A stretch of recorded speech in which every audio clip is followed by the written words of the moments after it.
السلام عليكم ورحمة الله وبركاته. دعوتوتا في هردوفتوتا شورا ملتيميديا خان باها خان ديا خان كابا خان كبا هندومان كيسنو iddoo jirtanitti salaamtaan teenya tanoonni irraa haate qilleensarraan isin haa dhaqqabdu isiniin jecha yeroo ammaan tana ustaaz Anas Muhammad biratti argamna. Ustaaz Anas Muhammad eenyu ustaaz Anas Muhammad namuu numa beeytanii garuu eenyu jennee isin gaafachuun keenya haareetti isin barsiisuu osoo hin taane bu'aa bahii imala ilmii akkasuma bu'aa bahii isaan qabsoo uummata islaamaatii fi uummata oromoo keessatti taa'isaa sadarkaa amma jiran tana ga'een keessatti takkaa lama gaggabaabsinee isaan gaafachuu barbaanneeti yeroo ammaan tana isa biratti argamne. Ustaaz Anas Muhammad albamoota nashidaadhaa gaggabaaboo fi dhedheeroo jidduu albamoota nashidaa gaggabaabaa 40 takkaa fi akkasuma albama nashidaa dheeraa 19 qaama ramadaana kana isiniif gadhiifamuu deemu waliin jechuudha. San dabalatee 19 qopheessee hawaasa isaa gurra hawaasa isaatiin giheeti jira. 19ffaa yeroo ammaan tanaa isin bira gahuu deemu malee. Waliigala albamoota nashidaadhaa 67 hawaasa isaa biraan gihee nama jirudha. Akkasuma hawaasa isaatiif qabsoo keessatti wanni inni hin tahin hin jirtu. Itti biyyarraa illee baafame sammee isumarraa afaanuma isaarraa wal duraa duubaan kan dhageessan taha. Jalqaba duraa Ustaaz Anas Muhammad eenyu eessa dhalatan jennee kan kaafnu ta'a. Mee sheekha jalqaba duraa eessatti iddoon dhaloota keessanii eessatti dhalatanii maqaa keessanii irraa kaaftanii daawwattoota keenya biraan akka nuuf geessan. Maashaallah anaa dhufuu baga nagaan dhuftan isiniin jecha kaniin dhaladhee baha Oromiyaa godina Harargee baanaa Qarsaa magaalaa Laangee irraa achi siqee baadiyyaa ganda Wacaalee bakka jaamtutti dhaladhee ilmi quraana achumattiin qara'ee buluuqa hanga tokkollee gaafa godaansi dhufu gara soodduu godaannee achitti tajriidaa fi riyaadaa fi waan takka takka achi qara'u ture. Achirraan deemnee Sheekh Jaabir birallee dhufnee Sheekh Usmaan birallee turree gaara mul'ataatis Sheekh Maxaarifaa bira turree ichi as deebinee baay'inaan Sheekh Usmaan bira turree Sheekh Aliyyii Caatee irratti illee naawii hanga tokko tagriizaataa fi ajarrum haddii ajarrum qaxaroo waan akkas akkasii ilaallee turre. Achirraan gara jireenya bultii ijaaruu seennee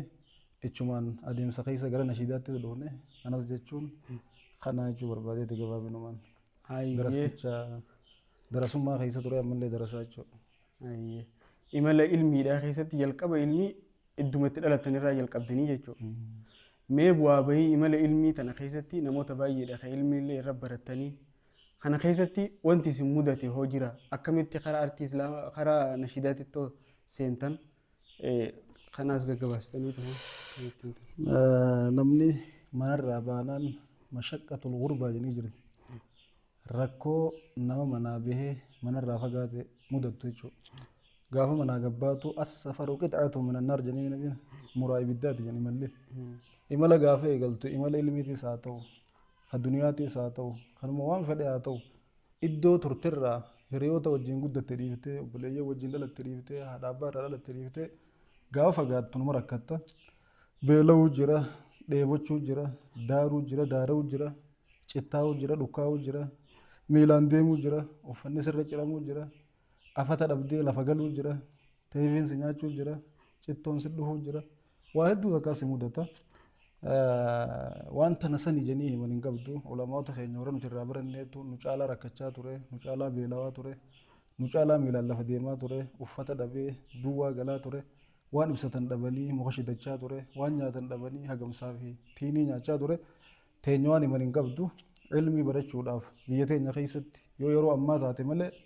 caalmeetti namni rakkateeti cinqatee waggaa irraa osoo warra keetii waliin agarre sagalee walii osoo hin dhageenye imala ilmiitiif gaafa baatee ala turtee baatii ramadaanaa galta. Shawwaala biyyaa baatee gaafa ramadaanaa galta waggaa guutuu ala turtee jechuudha. Kana keessatti sinqeen qabdu yoo feete bakka irraa silaa waa nyaattu qaari'uma isii janiin sanillee gaafa dhabduu jira. Yoo namni tokko qabaate namni lama hin qabu, yoo namni lama qabaate sadii hin qabu. Walii idaateetu namni kun wajjin nyaachaa akkasii wajjin jiraata. Ati alhamdulillah gaafa gaara mul'ataa jiraannu waa hedduu agarre waa hedduus qunnamne akkasuma waa ilittillee mudannoo hedduun nu mudate waan garii yoo rabbii dhiisan irra bareedduudha. mudannoon ilmii keessan nu mudatte takkaa lamaa miti. Gaafa beelooyinee akkasuma oollee bullufa qabna. Gaafa cittooyinee cittoorraa akkuma nyaataa itti fudhannee gandarraa gara mana galluu fidannu dadhabnee harki kun akkana nuti rakkannuu qabna. Akka hedduu jira gaa'eet alhamdulillah ilmiidhaaf gaafa manaa baatu fi sabililla jirta. Namni karaa rabbii keessa qabsaa'u jiru ni rakkata, ni waraanama, ni madaawa, ni du'alleedha. Waa hedduu nama mudata. San hundaa'uu rabbiif haa galatu. Obsinee hanga rabbii ilmii keessa nu tursiise turree boodarra keessa as baanee bultii ijaarree jireenya lamadaa eegalle imala ilmii sanirraa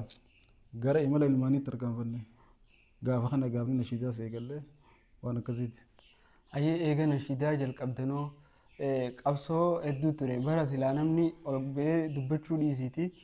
sagalee namaa ta'uu dhiisi yeroo sanitti barreeffamni ati poosti gootulleen hordofamee jechuudha onlaayina kanarratti dhiibbaan hedduun namarra gahaa ture san keessatti isin qabsoo taasisaa turtanii qabsoo san keessatti mee wanti isin mudate nashiidaa keessattis bu'aa bahiin imala ilmiidha akkuma jirutti tahee yeroo ammaan tana jalqaba dura ilmaan bultii ijaartanii iddoon jireenya isin jirtan amma yeroo ammaan tana eessa? Dirreedhaa jirra. Daamotatti bultii ijaaree aanaa Haramaayaa araddaa daamotaa jechuudha. Ganda qaadii janiini ichittiin imaamummaa namoota 5 hawaasa dura deemaa ture. Osumaan ichi jiruutiin Abaash dhuftee gaafa jeequmsi biyya keessa baay'atee halaqaan ilmii akka cufamtu namuu ganda isaa galee akka jiraatu walirra deemanii bakka itti dhalatan malee bakka biraa qubatanii barsiisuun hin dandeenye gaafa jaamusan dhiibbaan Abaashaatuun gara nashiidaatti dhiibdee nu fiddee albama kiyya duraa san akkasi fiigusan gaafas wajjuma waa dalagaa turre atillee obboleessa kiyya tuujiillee bara tokko gara nashiidaa gad dhufne gaafa san isiisan waraabee ture achirraan waan takka hoggaa wanni barreessitee si bira turte yookaan wanti itti dhimmamaa turte takka galma sii geesse toltuu sammaattus isii bira kuttee talamadaa yaadda isiirraa gaafaan buutu talamadaa yaadu talamadaa irraa gaafaan buututti aantu yaadu waluma jala hafarsinee ati alhamdulillah waa hedduu waraabne tana keessatti shirkii irraa uummata dinniinuu jira. Abaash irraa rabbi maganfachuu fi uummata illee irraa baqachiisuu jira. Akka uummanni diinfiin gurgurre yeroo sanii koreentiin hidhamtee jirti. Ahmadiin Jabal warri akka Amil Shamsuu warri akka Abuukee hedduudha. Hidhaadha jiran isaan deeggartan jechuudhaan akka amma waan biraa deeggartan namaan jaan kana gaafas akkas namaan jaani nama hofoo gabaabsatee deemu qaareeda magarfatee deemu kasunnaa eeggatu hunda isaan deeggartan jechuun hidhuu fi tumuun ni jabaatti. Yeroo san keessa gaawaa waraabuu fi isaan sanii sagalee ta'uun akkuma jirutti gaafa taatu miidhaa fi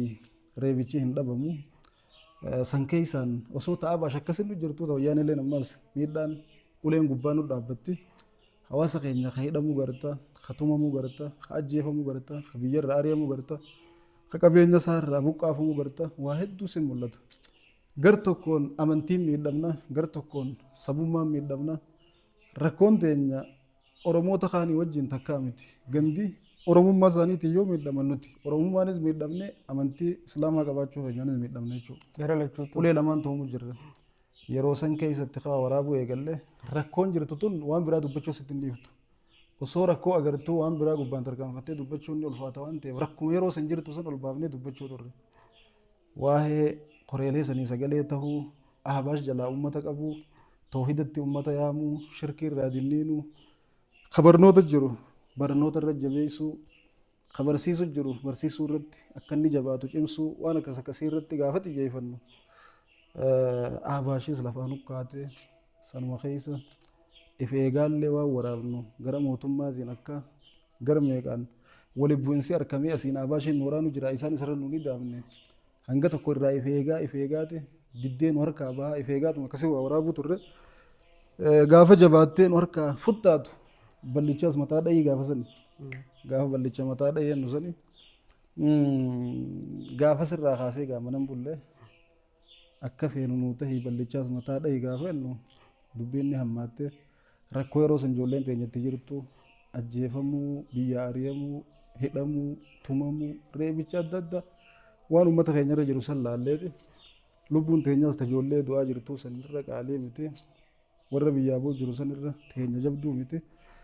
waan isaan dhandhaman san nus yoo danda'amne man rakkoo qabanne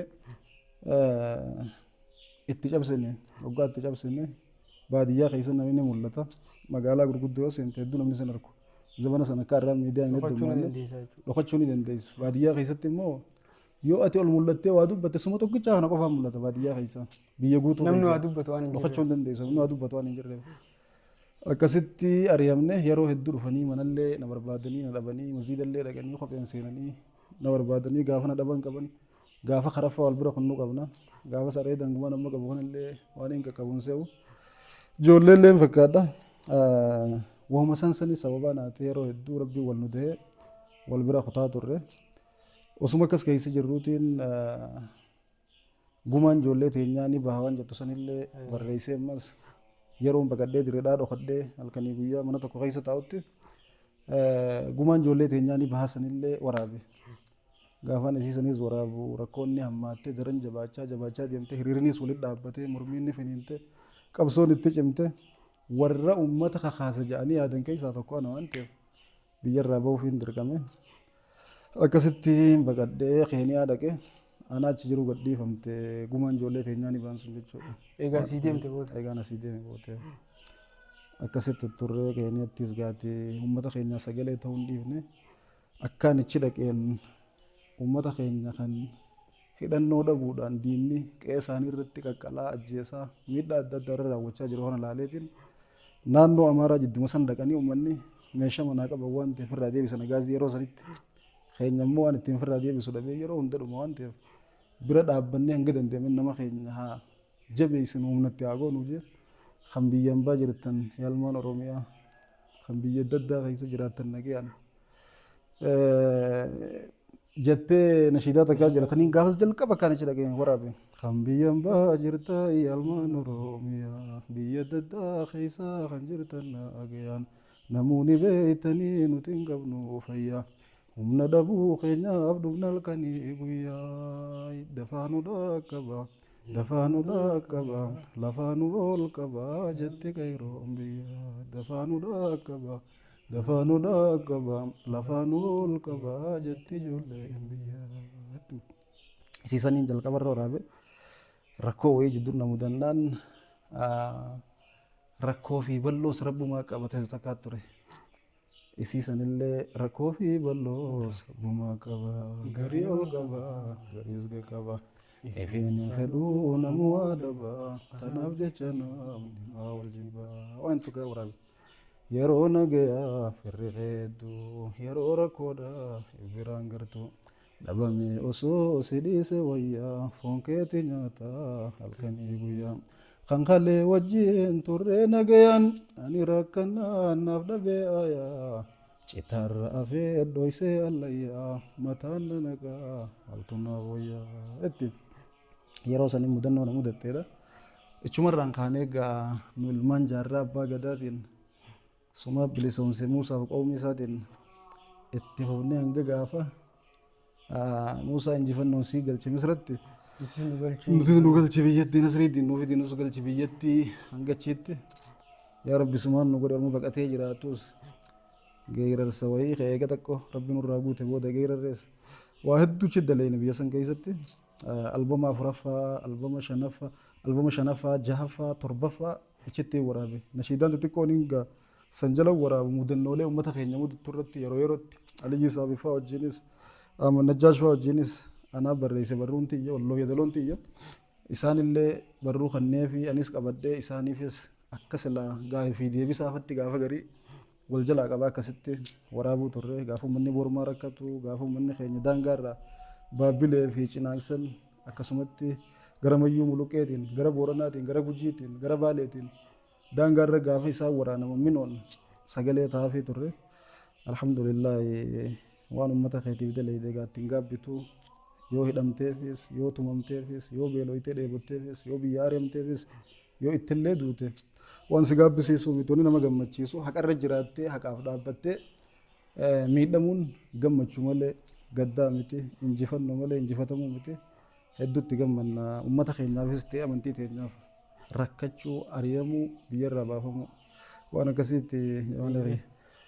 bu'aa bahii nashiidaa tana keessattis artii tana keessatti hedduu qabsoo uummata Oromootii fi ta'u uummata Islaamaatis lachuutu Abaashii dura dhaabbachaa gama kaaniin mootummoota cunqursaa asiin dura dabran keessa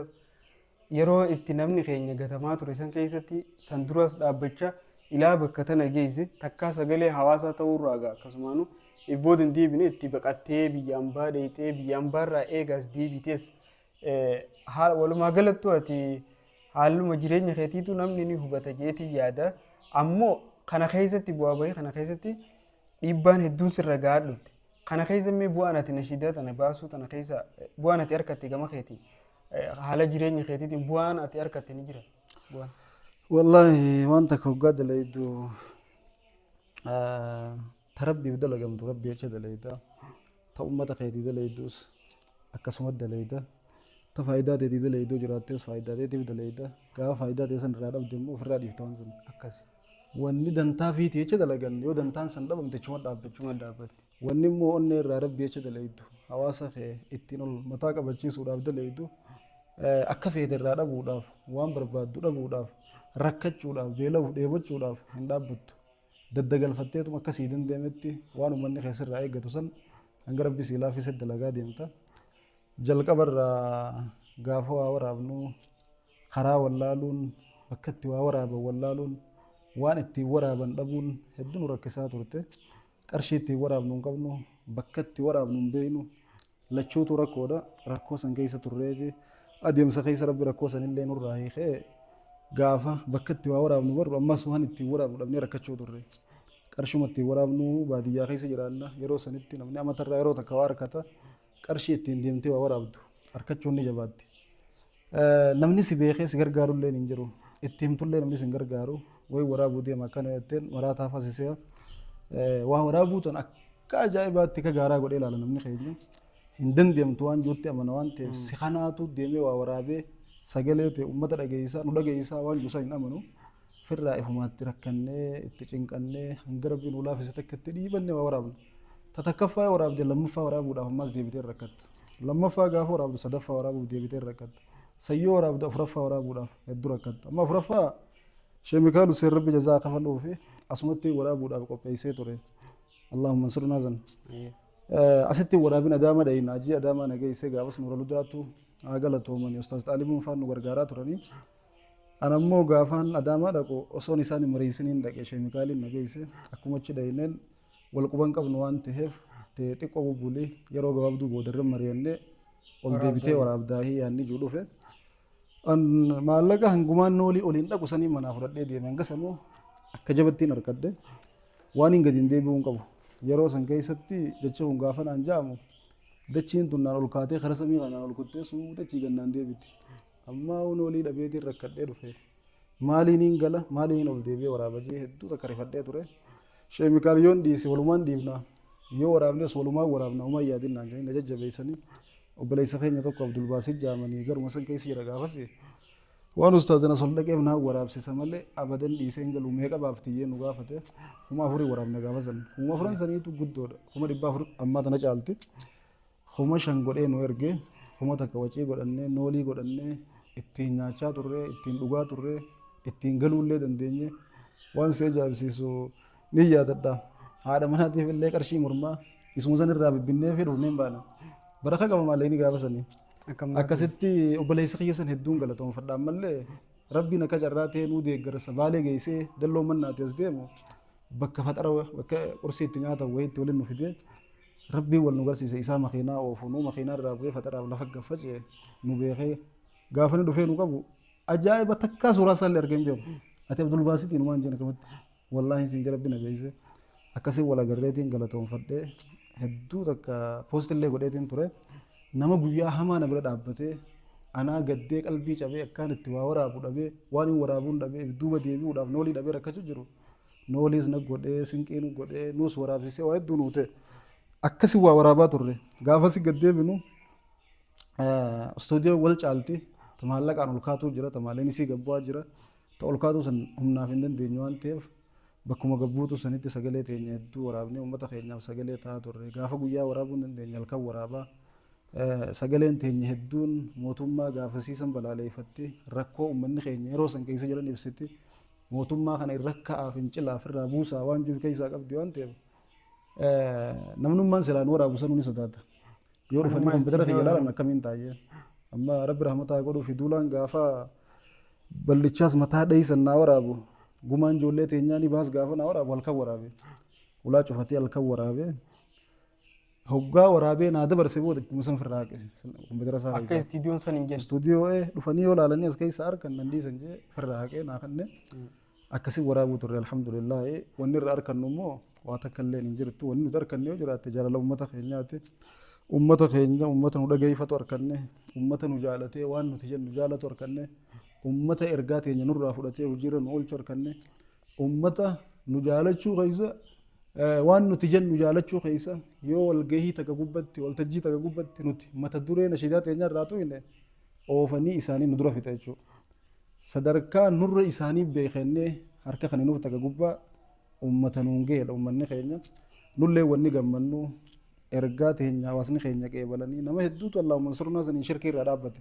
kadur warra oofaa deemu kadur sheekota bira deemu kadur urusaa dhiisee maatii isaa dhiisee adiraa taa'u nama hedduutti hin gale waa hedduutti hin jijjiirame abbaa fedhe caalan barattoonni diinjee gaafan baasu darasoota hedduu kabarumsa dhiisee gala yaa'e kaduraan gara suudii yaa'e kaduraan iftuffatee duuba deebi'e sa'adoo nuti kun uummata akkanaati sa'adoo abbaa fedhe caala sadarkaa akkanaa qabna sa'adoo jee iftuffachuu keessaa bahee fi gammadee waan barachuu jiru gammadee barumsa deebi'e nama hedduu bara sababa keetiin barumsa deebi'e bara sababa keetiin akkana ta'e bara sababa keetiin akkas ta'e jee bakkaan deemutti hamilee na godha nuti wanni gammannu wanni harkannu sanuma alhamdulillah hanga ammaa gaa dhiibachaatuma gaafa keenyaa jirrus waan ittiin waa waraamu dhabnee rakkachaa isumni kun ni beeka gaaf tokko kadhanneen namarraa maallaqa harkannee istuudiyoo dheenee waa waraabnee guyyaa silaa isii itti fudhachuudhaaf taa'uun janii achi keessa maallaqa keessa kaayyannee dhayne gara 10,000 takkaati maallaqa biyya sanii jechuudha doolaara 100 ho'iinsa namni silaa bira waraabne san hin jiru maallaqa sana akkasuma gadi hin baane poolisiin nu agartee nu qabde innilleen karaa achi dabree dura hanga tokko tattaaffii ni godhe narra beeka beektaanni warra biyyaati firraan agarree eeguma dhufanii harkee firraa gubba garraan harkumaan kan adde nu qabanii nu hundeemanii makiinaa takka nu naqanii poolisaa bira ni baasan nu keessaa waan nuti xiishaa qabnu laalanii maallaqa hanga qabnu gisee baran har'a guddaa nu gaafatan isin daftara kan nuti deemnuun galmee nuti warra barreessinu arabiidhaa miti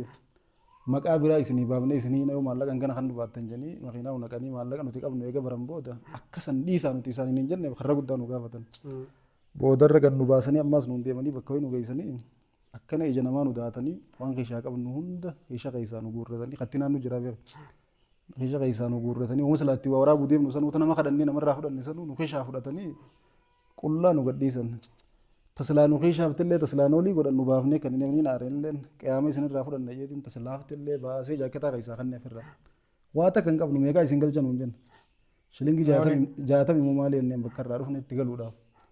hanga sannuuf kannan Ogaa isaan nu kana nama harkaan miilan qabne tokko garra taasisa tagaa kadhatu. Nama saniif kan inni sanumaa nama saaniiti mataa lolaniiti waan nuti goone san dinqisiifatanii maallaqa fedhuu isaanii hojarra kubboo mislaa kan inni eefuu namaa kannanii haa kan inni nuuf ijanii nuun kan inni calma nurraa jiran. Wanni isin gargaaru kan namni biraa qabee isin hin gaafanne makiinaa isin deene jedhanii makiinaa nu naqanii saaba keenya tokko Sheekh Musaaf jennaani isaatu bakka makiinaa irraa buunuun nu eegee noolii nurraa kafalee bunan obaasee mana nu galche. Mudannoolee akkas akkasiifa mudachaa turree gaafa albamaa afuraffaa waraabnullee baaticha hamoo torba stuudiyoo taa'e waan hin kafalu dhabee $300 gaafatame hangasuma dhabeetiin gara baatii 4-5 moojaa akkas stuudiyoo ture boodarra maallaquma sanuu ofirraa jibbee dhiisee kamannaa gabbaase namiche abbaan stuudiyoo jechuudha. Akkas akkasii waa waraabaa turre gaasilaa warra arkanne isii lamadaa waraabuudhaaf hin rakkannu ture. Nuti wanni waan kana jala dabarsinee yoo jiraatte rakkachuu akkamiin waraabna dhiiroo maaliin waraabna isa waraabnenne itti dhiphachuu boqonnaaf dhorkinee yeedaloo yaannee yeedaloon ta'e wal fakkaachuu hin qabdu yeedaloo namaa fakkaachuu hin qabdu zeemaa haaree fiduu qabdu. Tabooda saaree mataatii jiraattu. Ta'ee wal fakkaattellee nama dadhabsiifti yoo namaa fakkaattellee si dadhabsiifti akka lachuutirraa walaba taatee waan haaree uumtee waraabuu qabdu. Barruu barreessuuf rakkattee gaanii beeytanii yeedaloota eeggachuudhaaf rakkattee deebitee ammas qarshii ittiin waraabdu fa'aa rakkatta.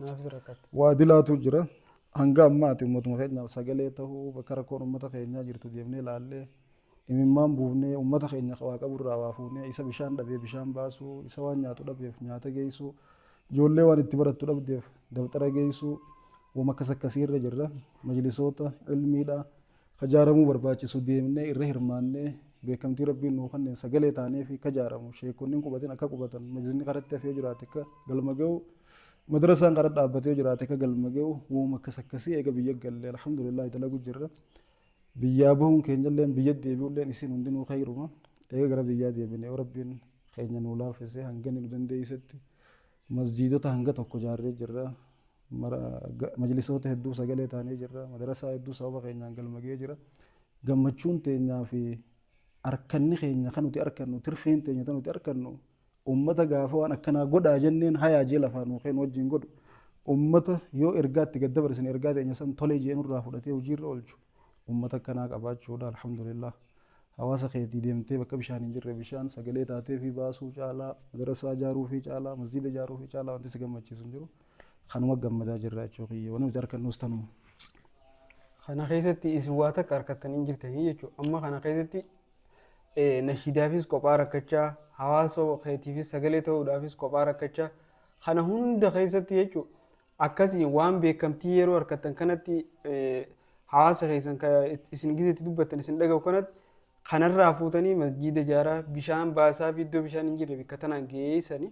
isin garuu kana keessatti egaa bu'aan isin harkattanillee tokko haga ammaatti nutillee numa harkine nagarre. Kanaaf walumaa galatti haalli jireenya keessanii hedduu bu'aa bahii hedduu qaba akkasumaan ammallee haalli jireenya keessanii waan tolee jiruu miti. Hawaasuma keenya kana qabnaa jechuun keessanuu waan guddaa takka namni hawaasa qabu gaa waan dhabeessu waan qabu hawaasnilleen akkasuma nama akka keessanii kana akka qabu hawaasnilleen hawaasa carraa qabu jaan akka hiyyatti jechuudha. Yeroo sanitti yeroo namni silaa nashiidaa baasee lubbuu isaatiifuu gaagamiinsa hamaa keessa ture san keessatti isin lubbuu teessaniif kennitanii sagalee ta'aa turtanii. Kanaaf haalli jireenya keessanii kana fakkaataa jechuudha. Amma haalummaan jireenya keessaniitu kanuma kana fakkaatu waan ta'eef mee nashiidaa ammaan tana yeroo ammaan tanaa gaa akkuma onlaayinii irrattis beeksisaa fi waan hedduu agaruu jirra hawaasni kee si duubatti dirqama sheenni keenya gaa ilaa haga asii nuu qabsaa'ee sagalee nuu ta'e dirqama nashiidaa tana eebbisuu fi qabnaa kaaseetii albama 19ffaa jedhanii qophii hedduu onlaayinii kanarra gizee agarree hedduu nutillee nu gammachiifte hawaasa kanaa qabachuun wallahi hawaasa kanaan hedduu galatoomaa jennaan nutilleen mee kana nashiidaa kanarra qophii amma isin qabdanii fi walumaa galatti hawaasa waan kanaaf tattaaffii godhu jiraniif waan isin jechuu barbaaddan. Maashaallah nuti yeroo hedduu deemneeti obboleeyyan keenya kawaa qaburraa fuunee isa waan qabne gargaarra nama keenya kawaa qabutti iyyineeti waan isarraa fuune saniin midhaan binnee bakka rakkoon jirtu geessinee uummata keenyaaf irra namoonni hedduu waan sawwaan ifii teenyaa keesha keenyaa baafnee midhaan binnee miskiinaa geessinee hirru bakka rakkoon jirtu dheeynee furru akkasin nu yaadanii guyyaarraa akkaawunti hedduun nu argama maallaqa naa dabarsaa waan akkanaatiin bitachuu barbaade ka uffataan fedhajuu ni jira ka kitaabaan fedhajuu jira ka nooliin dhabejuu jira taniin danda'uniin godha taniin dadhabe hin qabu yoon jeenan dhugoomsu waan ta'eef namarraa faa kadheetiin aboo namaa kan na gaafate nama nuun hin qabu jeeni na gargaari jeeni tiyyaaf hin gaafanne namaaf hin gaafadhe waan ta'eef namarraa fuudhee yookaan akkaawunti nama saniifaa ta'e isaan ni argan san itti erge akka narraa dabarsanii godha akkasitti wal bira hubachiisaa as geenye yeroo bakka uummanni keenyatti rakkate dheeynee rakkoo uummata keenyaa laallee obsa dhabnee boonyu san tanu jirtuu ta uummata keenyaa san irraa hamtuudha. Teessaniif qabdaniitu san dura santu nu boochisu jira. Teenya silaa nuti boo'urra namni nu boo'e nurraa arkee jechuudha akkasitti irra nu gammachiisa. Maaliif dhimma kee ati dubbachuurra yoo namni si dhiyaatu arkee sirraa dubbate si gammachiisa. Osoo teenyaahu ta osoo namatti himne nama nurraa dhagahe akka nuti namaa boonyu sanin nu boochiftu jirtuuti. Teenya san awwaallee dhooyfannee naminis rakkoo qabdanii nu beeku nulleen nama rakkoo qabdanii nu beekne haballoo keessa jirtanii nu yaadu kana nu jaalatanii rakkoo teenya fedhanii rakkoo teenya dhageessifnee qalbiin cabsinu jennee rakkoo teenya san irraa dhooyfannee tolfannee dhiqannee uffannee dibannee babbareennee shaashaannee dheeynee dura dhaabbanna akka qalbummaan isaaniitu hin cabneef jechuudha qalbii isaanii eeguudhaaf uummata keenya. Ustaadhi Ibsaa gaaf tokko waan jedhe yeroo hedduu makiinaa kontoraataan deema yaa nuti rakkoo keessa jirree makiinaa kontoraataa tana kontiraata fudhachaa oolurra makiinuma hawaasaa tana seennee yaannee ho'i maal jeen dubbannaan qalbii uummata keenyaa eeguudhaaf jecha kontiraataan deemaa naan jedhe nama jaban na beekanii na jaalatanii na kabajanii makiinaa manaa qaban na beekanii yoo makiinaa uummataa keessan na argan qalbii caban jee kanuma waan aangoone kana waan godhuu hin dandeenye ammoo qalbii cabanii jee qalbii uummata jaalalatiiyyaaf bakka malee yoo na arge cabxuu sammaafiin cabsa jechuufin liqeeffadhee fa'aa kontiraataan deemaa jee akka nuti itti jirru akkasumaan baana akka uummanni keenyatti nu beekuu fi akka nuti itti jirru wal adda mataa keenyarra maqaa keenyaa guddate gaafa maqaan kee guddate mataan kee dantaa miti uummataa fi mataa keetillee maqaa keetirra guddasi beekan waan saniituun nu miidhe qaamaanillee xiqqoo nama waa qabu fakkaanneeti qaamni alagaadha akka jaansanii xiqqoo furdannee deemu jirra miti bakki nuti yaanus baay'inaan baadiyyaa keessa nama xiqqoo furdate namni keenya abbaa qabeenyaa beeka beektaa miti garaan qunfaan xiqqoo aseennaan ati abbaa qabeenyaa guddaadha maashaa Allah nama ajaa'ibaati jedhanii qabu itti sin amanan waan saniitu hedduun nu rakkise amma ijoollee nashiidaa naa eebbisu jiru tana anumaatu itti gaffide rakkoo wayiin na mudatte dhiyeenya kana ol baasee illee dubbachuu baadhee rakkoo hirriiba na dhoorkitee wallaahi guyyaa tokko ni yaadadha hirriibaan hin baaraguu ture dhiiroo yoon du'e akkanatti kamiin taha jeetiin rakkoon sanna yaachifte jechuu yoon gachiisee shilim jee akka waan hin du'e mala kulmootti na gubbaa jiruuttiin baaragee huccuu ofirraa darba xiqqoo taayitiin quraana qaree ammaas ciisa ammas akkasumatti baaragee uffata ofirraa darba dhiiroo yoon akkanatti du'e mee kam kiyyaan taha jeetiin hiraaree namaan itti madduus hin qabu hatta haadha mana kiyyaatti ni maddu maaliif ifii rakkadde isiis waan kanatti mee yaachisu hin rakkisu jeetiin isaan irraa illee dhoofadhee calma jee kophaati hiraaruu ture hoggaan akkaan ta'uu dhabee rakkadde ture angareen oomishtoota abdii biyyaa amma mi gaafa wasaap irraan barsiifnu gaafaan gara biyyaa galu bara 2018 obboleessa kiyya tuujii irratti osoo nan gara biyyaan deebiin maallaqa erganii lafaan an irra jiraadhu tan isaanii bite mana kiyya kagadii kanallee haa galatoomanii isaanii ijaare manaan an keessa jiraadhu kana isaanii ijaare jechuudha ka amma keessa teenyaa osoo jirru kan ammoo rabbi jazaa hafaluu fi sheeka keenya shee Jamaal Aliyyiin naa ijaare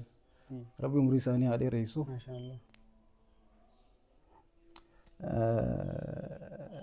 namni uffata kee laalee qaama kee laalee mana ati keessa galtu gaafa laalee sitti haajamuu wooma jiraate ni haajamtas hin beeku ni rakkattas hin beeku sheeka keenya rabbi jazaa isaanii jannataan haa deebisuu fi tolli isaan naa tolan jireenya kana keessatti imala daawaa keessatti nama na godhuudhaaf tattaaffiin isaan tattaafatan namaan na qixxeessuuf na mul'isuuf na guddisuuf ijibbaan isaan godhan laafaa miti rabbi jazaa isaanii haa kafaluu fi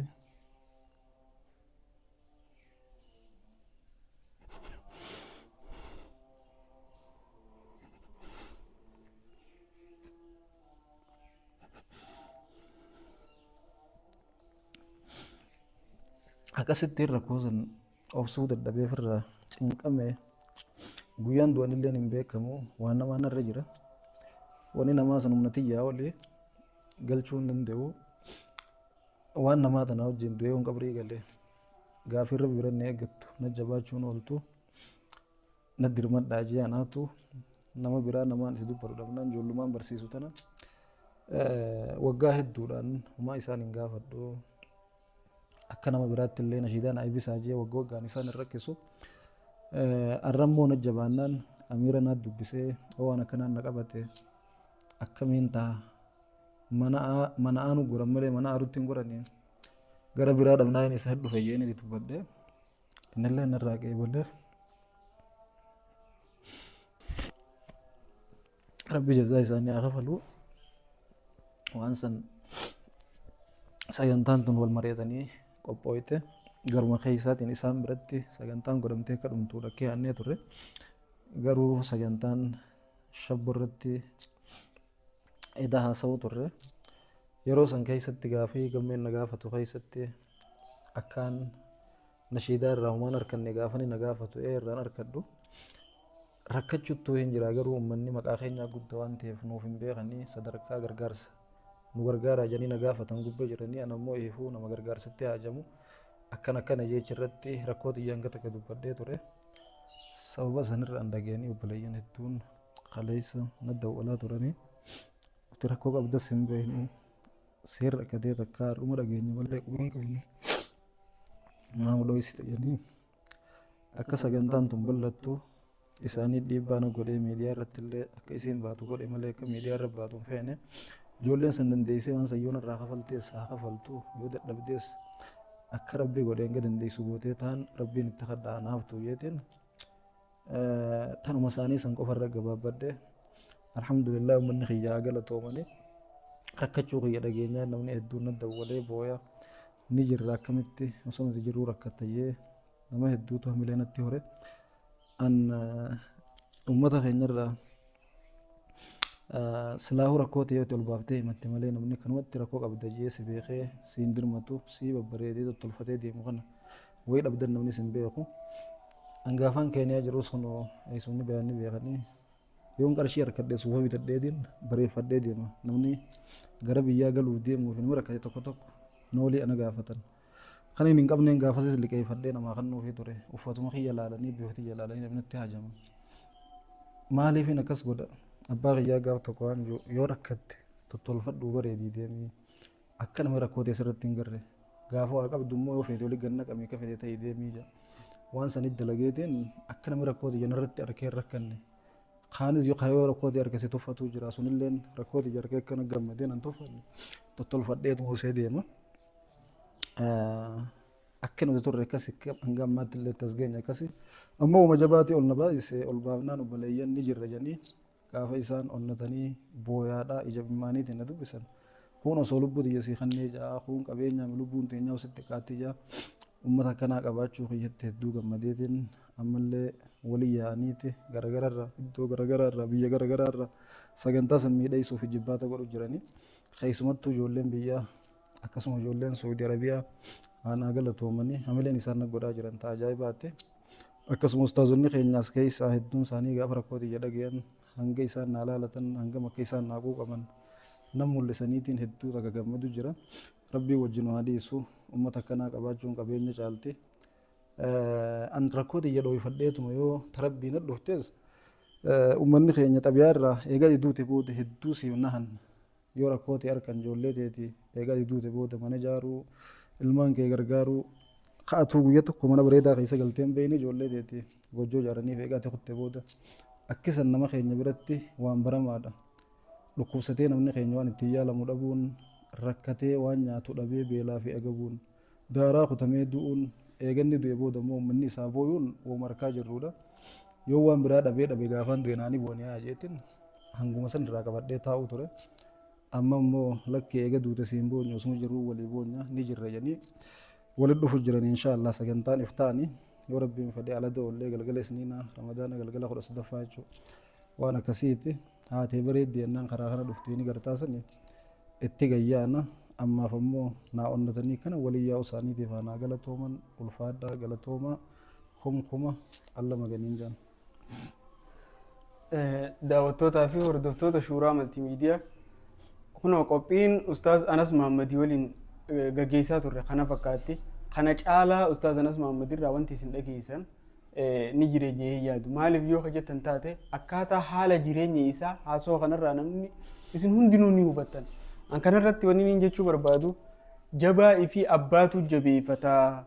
jecha kana ammoo jechuu fi barreessuu qofa osoo hin taane nama jabaa ni qabna jennee yaannu hunda eega isaan du'an xabiyaa tana jijjiiruudha qabna. Maaliif jennaan osoo jiruu nama san gammachiisuudha malee eega inni du'e jaalala isaarraa kaanee wanni nuti goonu inni jiru.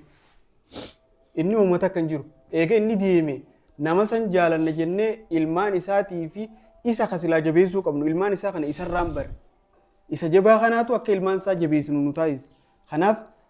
akka dhaamsaatti anis kan hin jiru nama jabaa tokko ka qabnu tokko keessattuu Ustaaz Anas Mahammadiis nama sagalee hawaasaa lubbuu isaa if kennee hawaasa kanaaf qabsaa'aa ture waan taateef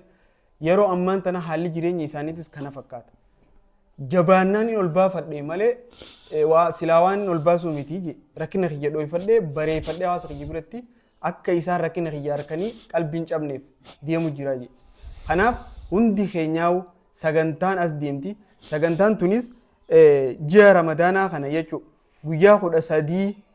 guyyaa alada oollee galgala isniinaa jechuudha. Alada oollee galgala isniinaa zuumii